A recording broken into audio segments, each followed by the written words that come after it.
I've always had a complicated relationship with my older sister Ariel. We're not the kind of sisters who have heart to hearts or share everything with each other, and that's okay. Ariel, 34, while I'm 30, and even though we've never been super close, I always thought we had a pretty normal sibling bond. That was until her engagement party. Ariel and Mac, 34, male, her fiance, had been together for about 5 years. Honestly, it was clear from the start that they had one of those relationships that looked perfect on paper. Constant compliments, inside jokes, and all that happy couple stuff. Ariel was the center of attention at every event. And for the most part, I didn't mind. I've always been the quieter one, and it didn't bother me that she took up more space. Phil, 30, male, my husband, and I had been married for 2 years by the time Ariel and Mac announced their engagement. Phil and I, while still in the honeymoon phase of our marriage, didn't have the same level of attention as Ariel and Mac. Maybe that's what bothered her. At her engagement party, there was a lot of celebrating. People gathered around the couple, congratulating them, sharing stories, and generally basking in their happiness. I wasn't feeling super great that evening, but I forced a smile.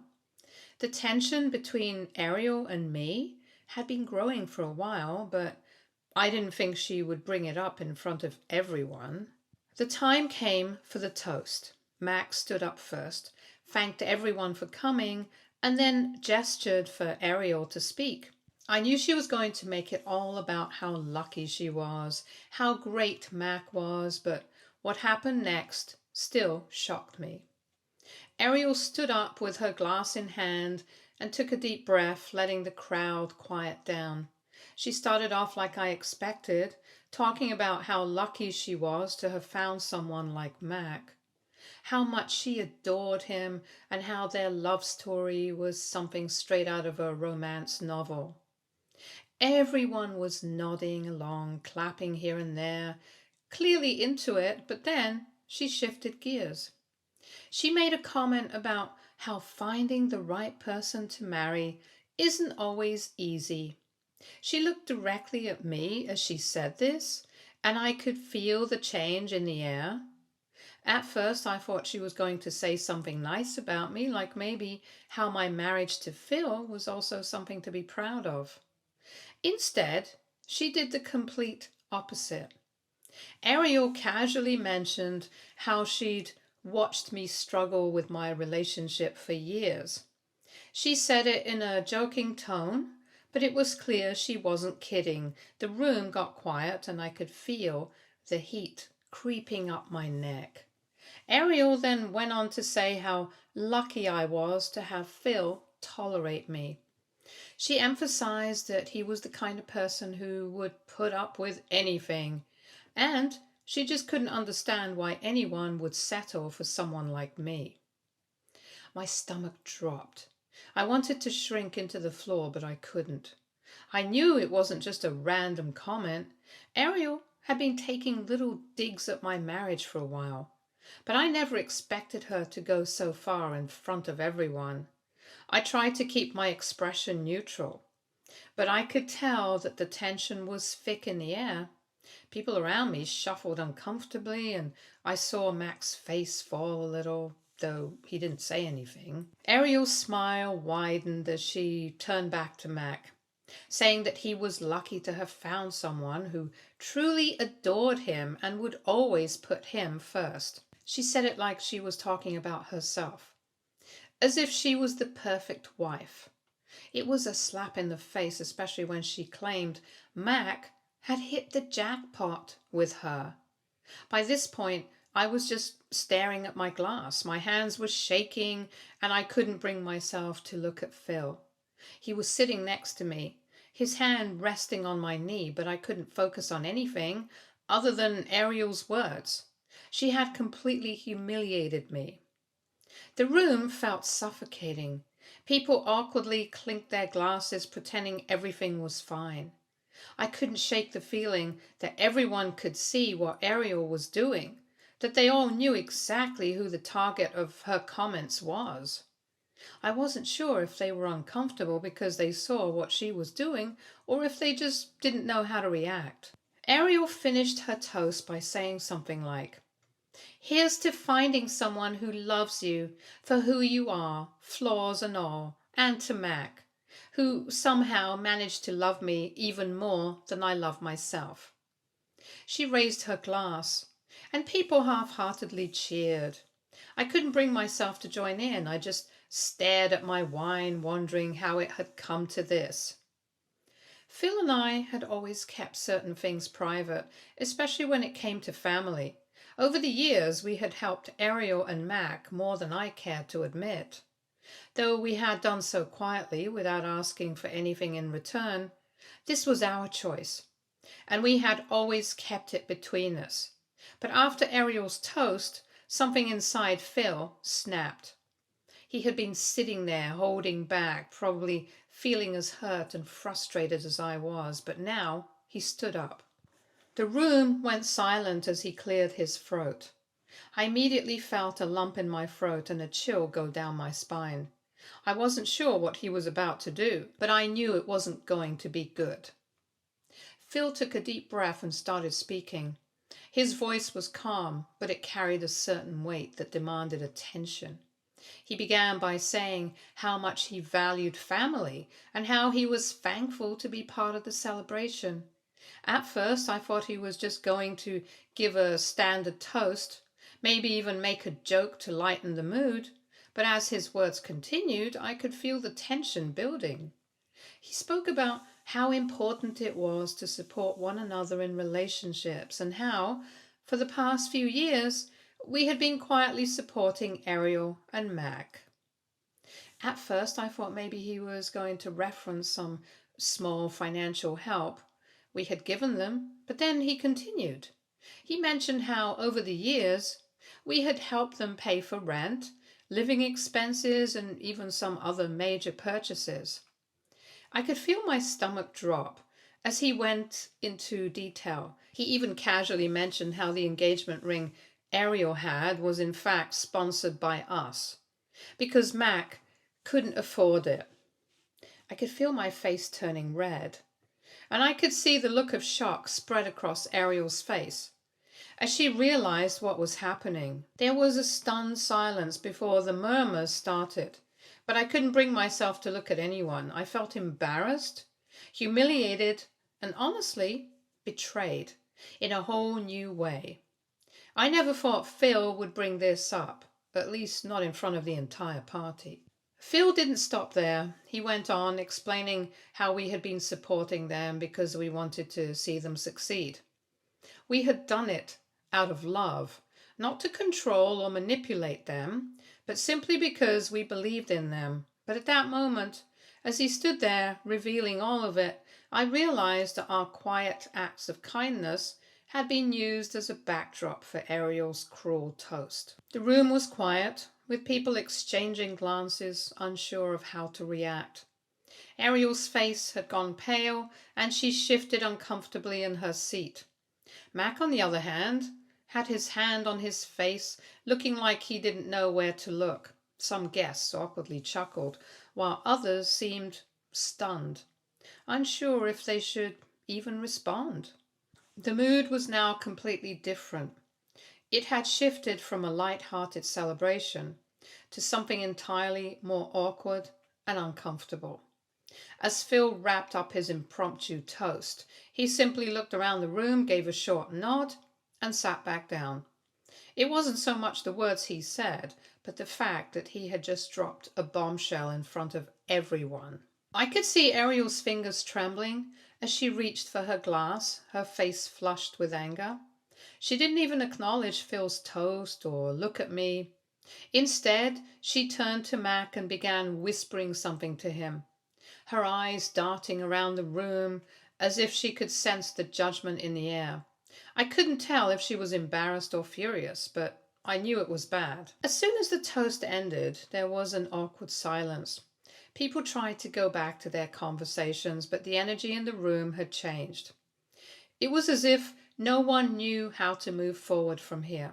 People slowly started mingling again, but you could feel the eyes on us. It wasn't long before Ariel, still looking furious, stood up again. She wasn't trying to make another toast, but she was certainly trying to salvage the situation. In an attempt to deflect attention from her earlier behavior, Ariel laughed loudly and called the whole thing a joke. She said that we couldn't handle a joke and that she had meant nothing by it. She brushed it off with a half-hearted laugh, as if trying to convince herself and everyone else that nothing had really happened. But I could feel her anger radiating through her as she tried to justify her actions. She even tried to poke fun at Phil's toast, saying that if he had such a problem with the way they had handled their finances, he should have said something sooner. That was when I realized just how manipulative Ariel could be. She wasn't just trying to downplay the situation, she was twisting it, making it seem like we were overreacting and couldn't take a joke. She was painting herself as the victim, as if we had no right to be upset after everything she had done. I sat there, seething with frustration. Ariel wasn't apologizing. She wasn't owning up to anything. She was doing exactly what she always did, shifting the blame onto someone else. And to make it worse, Mac wasn't saying anything. He just sat there, not even bothering to intervene.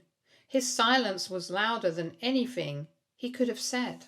As the evening wore on, I could feel the walls closing in. I kept stealing glances at Phil, who was looking more uncomfortable by the minute. I knew he had only spoken up because he felt like he had to defend us after Ariel's toast, but it was clear that it hadn't gone the way he hoped. People were now whispering amongst themselves. It felt like there was this invisible tension hanging over the room. I wanted to leave. I wanted to get out of there and never speak to Ariel again, but I also knew that if we left now, it would look like we were the ones who couldn't handle the situation. A few people tried to make light of the situation, changing the subject to other topics, but the air never fully cleared. Ariel was no longer the radiant, proud bride-to-be. She was just a woman who had been exposed for her behavior, and I could see the cracks starting to form. Finally, the evening came to a close and people started saying their goodbyes. We didn't say much to Ariel as we left. I think she knew she had crossed the line. She didn't say anything to me and I didn't bother to look at her. On our way home, Phil was unusually quiet. He was processing everything that had happened, and I could tell he was regretting his decision to speak up. He didn't regret defending me, but I think he was overwhelmed by the fallout. I don't know if Ariel will ever apologize or if we'll be able to move past this. All I know is that the sister I thought I knew is gone, and whatever relationship we had is now forever changed. So, here's my question. AITA for letting my husband give the toast, revealing how much financial help we've secretly been giving Ariel and Mac, especially after she publicly humiliated me during her own toast. Update 1. It's been a few months since the engagement party and I've thought a lot about what happened. A lot of people reached out to me after that night. Some family members, some friends, and while it wasn't exactly a healing experience, it did provide me with a lot of clarity on where I stood with certain people, including Ariel. First of all, Ariel and Mac did end up getting married. The wedding went ahead as planned, but things were tense to say the least. I showed up because despite everything, I still wanted to support her. I figured it was the right thing to do. After all, she's still my sister, and I didn't want to completely sever ties even though I was angry and hurt by what she did. The wedding itself wasn't as grand as she made it out to be, especially after everything that had been exposed. Ariel didn't acknowledge what had happened at the engagement party, and to be honest, I don't think she ever will. But there was this weird unspoken tension between us the entire time. During the ceremony, Ariel's smile was bright and shiny, but I could tell it didn't reach her eyes. I'm not sure if she was putting on an act or if it was genuine, but it felt forced. Mac, on the other hand, was his usual quiet self, probably overwhelmed by everything that had happened, too. Phil and I sat together during the ceremony. The whole time I felt like everyone around us was thinking about the toast and the financial stuff that had come out.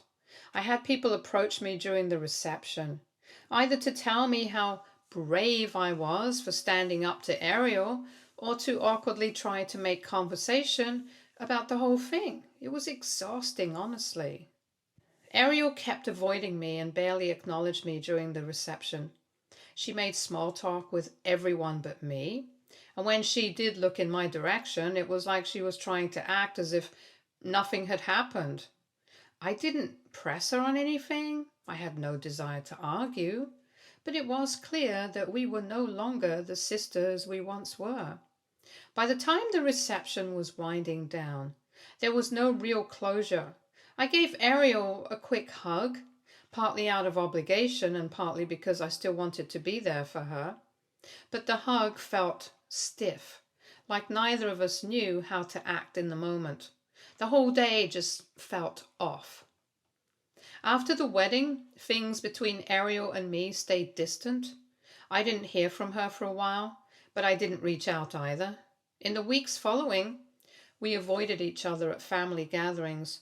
Whenever we did have to interact, it was always brief and polite, but there was no warmth. It wasn't just her. It felt like there was a new distance between all of us. I know she felt embarrassed about the whole engagement party thing, but she never apologized. Eventually, my mom reached out to me.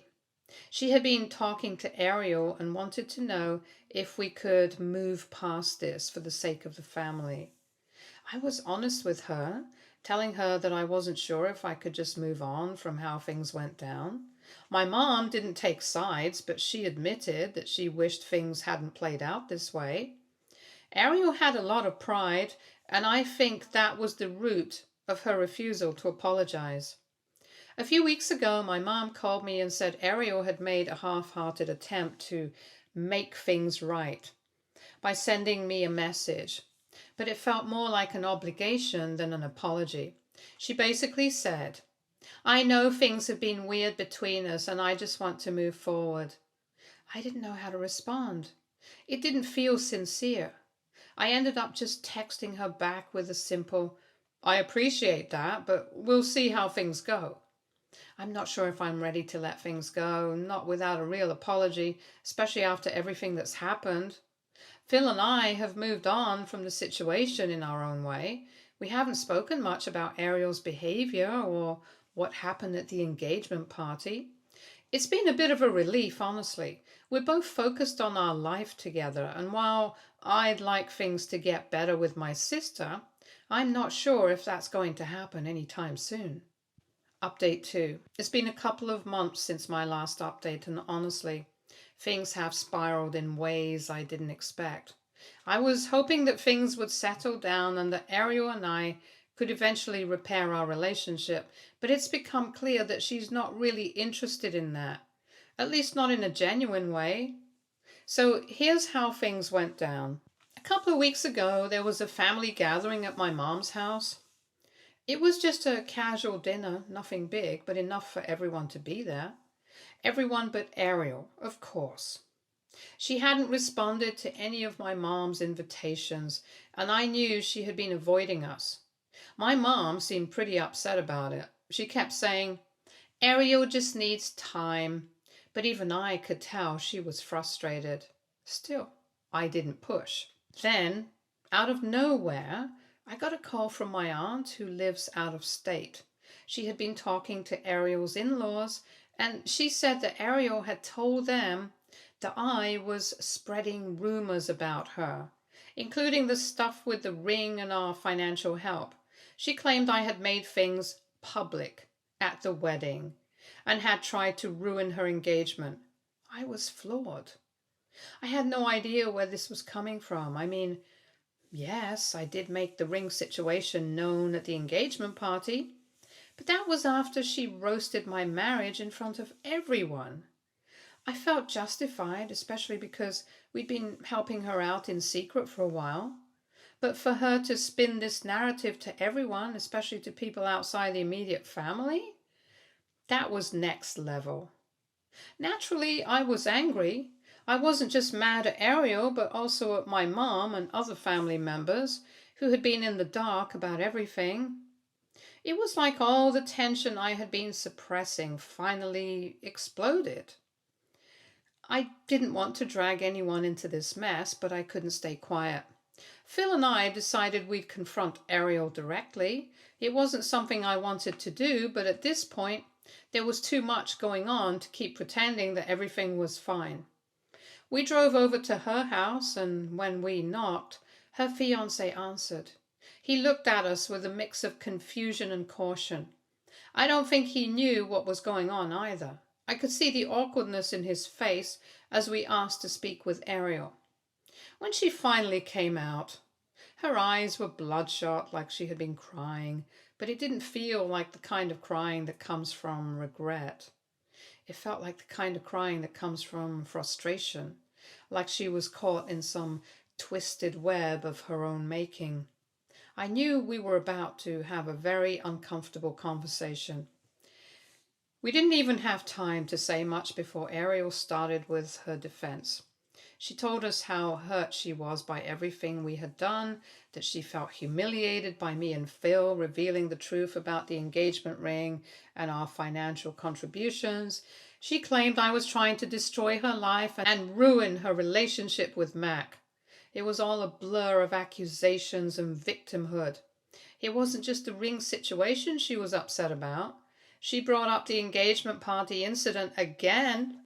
She kept saying that she had been joking and we couldn't take a joke.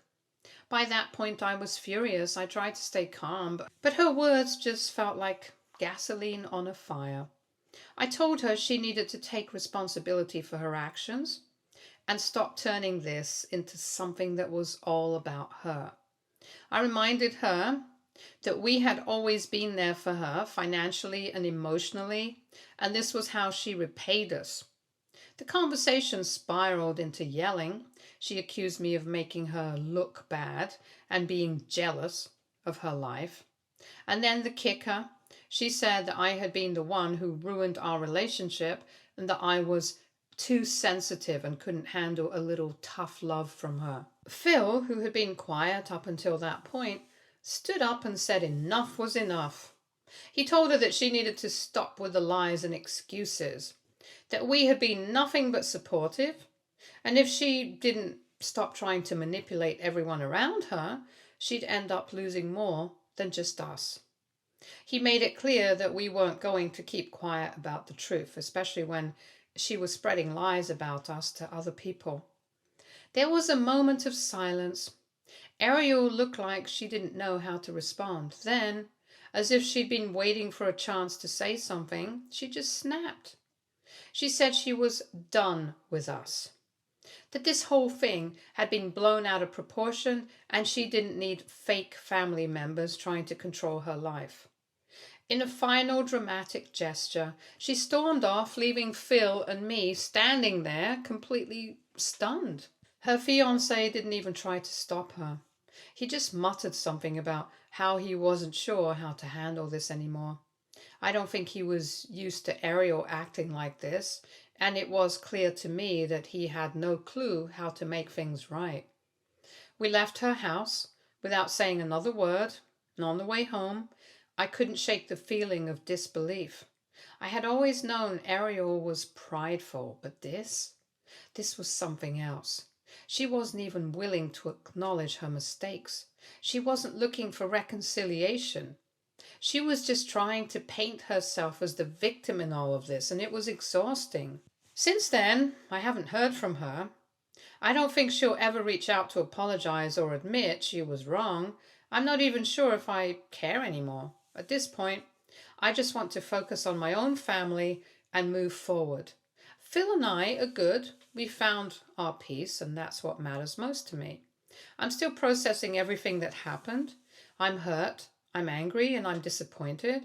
But I'm also learning that sometimes people don't change, and that's something you have to accept no matter how painful it is. Update 3.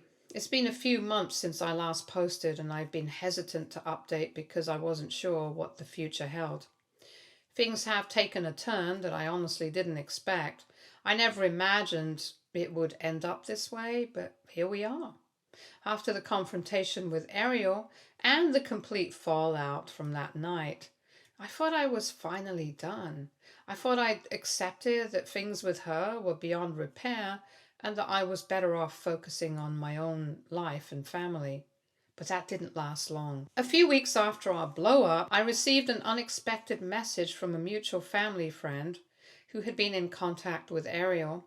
Apparently, Ariel had been having a lot of issues with Mac. I'm talking about major problems.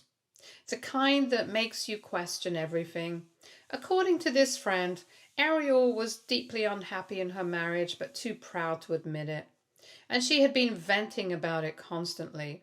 And it wasn't just about Mac. She had been saying all kinds of things about me too, about how I had ruined her wedding and caused a rift in her life by exposing the financial help we gave her fiancé. At first, I wasn't sure how to process this.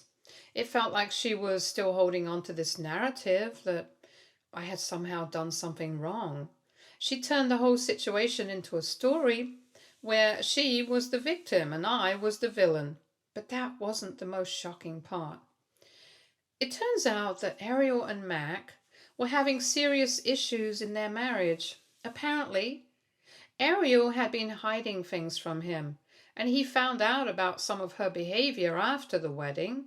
And from what I was told, there was talk about money that was hidden away, things she hadn't been upfront with Mac about, and general distrust.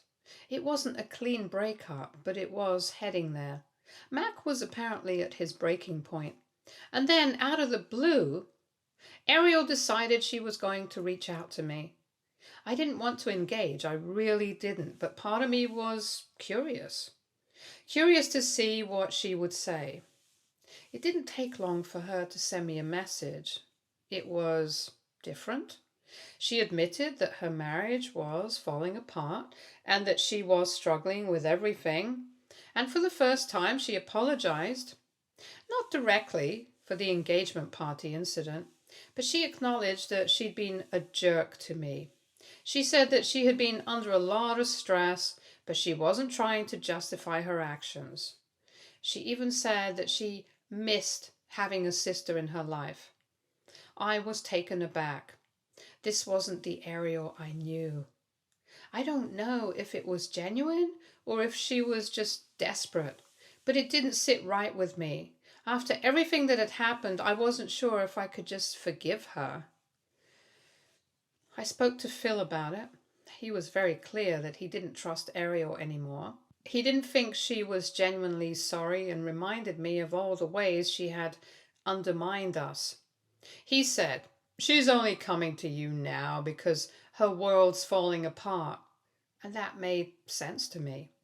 But then something happened that I didn't see coming. One day, after I had ignored a few more of Ariel's messages, I got a call from Mac.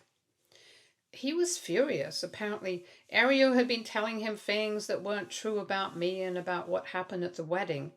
He'd heard about the financial help we had given them, but he didn't know the details. He was demanding answers. The conversation was messy. He yelled at me, accusing me of undermining their marriage, of being manipulative and secretive about the help we'd given them. It was all coming from Ariel's side, and it was clear to me that she had spun the situation in a way that made her look like the victim. She had tried to make it seem like we were the ones who created the problems in their marriage, when in reality she was the one hiding things.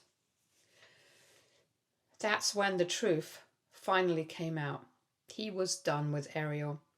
For the first time, he admitted that their marriage wasn't working and he couldn't fix it. He even said that he'd been thinking about leaving her, but hadn't had the courage to do it.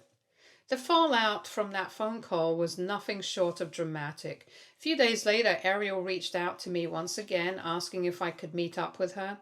She didn't want to discuss anything over text, so I agreed. When we met, Ariel looked completely different.